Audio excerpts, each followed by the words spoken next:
প্রিয় দর্শক, আসসালামু আলাইকুম। আমার অত্যন্ত পছন্দের একজন কন্টেন্ট ক্রিয়েটর বনিয়ামিন। তো উনি প্রায় সময় দেখতাম ওনার ভিডিওতে বলার চেষ্টা করতেন এই দেশের জনগণকে চুদু জনতা। এই কথাটা আসলে উনি কেন বলতেন, এই কথাটা বোঝার জন্য আমি অনেকবার ট্রাই করছি যে কেন শুধুমাত্র এই দেশের জনগণকে এইভাবে উনি অবজ্ঞা করতেন বা এই ভাষাটা এই দেশের জনগণের বিরুদ্ধে ব্যবহার করতেন। কিন্তু আজকে প্রায় আপনার এই জুলাই আগস্টের পর এই 7 মাস পরে এসে আমি হারে হারে উপলব্ধি করতে পারতেছি যে আসলে আমরা এক চুদু জনতা, এক চুদু জাতি। আমার আজকের কথাগুলো হয়তো অনেকের কাছে অপ্রিয় লাগতে পারে বা অনেকের কাছে খারাপ লাগতে পারে, অনেকে হয়তো সহ্য নাও করতে পারেন আমার এই কথাগুলা, কিন্তু যেটা সত্য কথা আজকে সেই কথাগুলো বলতেই হচ্ছে। জুলাই আগস্টে এই দেশের সাধারণ জনগণ, এই আজকের যে যারা ছাত্র সমন্বয়ক বলেন, এই রাজনীতিবিদ বলেন, তাদের ডাকে সাড়া দিয়ে এই দেশ থেকে এক ফ্যাসিস্ট স্বৈরাচারকে তাড়ানোর জন্য কোনো কিছু চিন্তা না কইরা রাস্তায় নামছিল এবং শেষ পর্যন্ত তারা সফল, এই দেশ থেকে স্বৈরাচার তাড়াইতে পারছে। আজকে 7 মাস পর আমরা কি দেখতে পাচ্ছি? এই স্বৈরাচার এই দেশ থেকে তাড়ানোর পর আমরা আসলে কি দেখলাম? এই দেশের জনগণ আসলে কি দেখতে পাচ্ছে? এই সাধারণ জনগণ যারা রাস্তায় নামছিল তাদের ভিতরে একটা স্বপ্ন ছিল যে হয়তোবা এই স্বৈরাচার পতন হওয়ার পর আমাদের দেশটা পরিবর্তন হবে, দেশের মানুষের ভাগ্য পরিবর্তন হবে, এই দেশের সাধারণ জনগণের যে চাহিদাগুলা, যে চাওয়াগুলো, সেই চাওয়াগুলো পূর্ণ হবে। কিন্তু আমরা কি দেখতে পাচ্ছি? আমরা শুধুমাত্র এতটুকুই দেখতে পারলাম যে স্বৈরাচার দেশের থেকে পতন হওয়ার পর স্বৈরাচারের যে কর্মকাণ্ডগুলো ছিল সেই কাজগুলা অন্য অন্য রাজনৈতিক দলগুলোর হাতে চলে গেছে এবং তারা সেম ক্যাটাগরিতে চালায়া যেতেছে। এখানে কোনো পরিবর্তন হয় নাই। আর কি পাইলাম?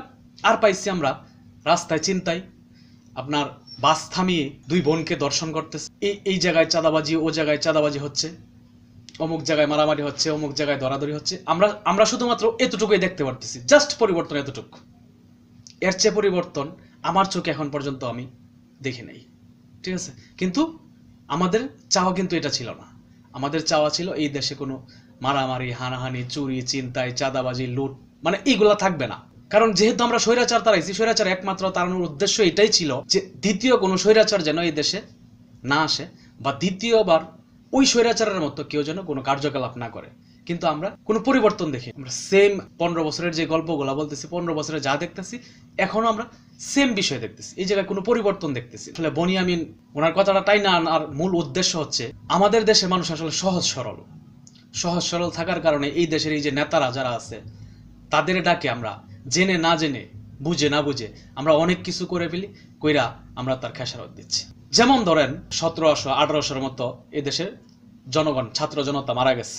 আমরা অমুক দল দেখতেছি তাদের দল থেকে এতজন মারা গেছে, অমুক দল দেখতেছি তারা দল থেকে এতজন মারা গেছে, অমুক দল বলতেছে আমার দল থেকে এতজন মারা গেছে। সবাই ক্রেডিট নেওয়ার জন্য ব্যস্ত। কিন্তু আপনি যাই দেখেন এখন পর্যন্ত যারা আহত, যারা নিহত, তাদের পরিবারগুলা পাশে কেউ দাঁড়ায় নাই, শুধুমাত্র ক্রেডিট নেওয়ার জন্য তারা ব্যস্ত। দিন শেষে যার মা হারাইছে, যার ভাই হারাইছে, যার সন্তান হারাইছে, যার বাবা হারাইছে, সে আজ রাস্তার বেকার। কিন্তু আমরা যদি এই যে বনিয়ামিন স্যারের যে কথাটা, যে আমরা যদি চুদু জনগণ না হইতাম, ঠিক আছে, তাইলে তাদের ডাকে সাড়া দিয়ে কিন্তু আমরা রাস্তায় নামতাম না।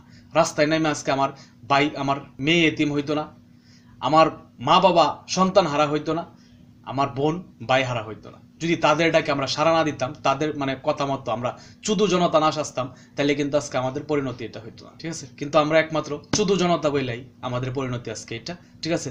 আমাদের ভাগ্যের পরিবর্তন করতে পারি নাই। আমরা এই দেশের জনগণ শুধুমাত্র এতটুকুই চাইছিল যে আমাদের ভাগ্যের পরিবর্তন হবে, ঠিক আছে? এই দেশের জনগণের যে আকাঙ্ক্ষা, সেই আকাঙ্ক্ষা অনুযায়ী এই রাষ্ট্রটা পরিচালিত হবে। কিন্তু তার কোনো কিচ্ছু আমরা দেখতে পাচ্ছি না।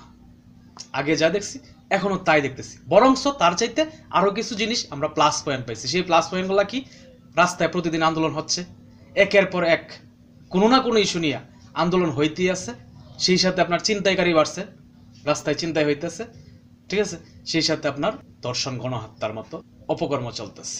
এই জিনিসগুলো কিন্তু আমরা প্লাস পাইছি, প্লাস পয়েন্ট হিসেবে আমরা এই জিনিসগুলোর সঙ্গে আরো জড়াইয়া নিলাম, ঠিক আছে?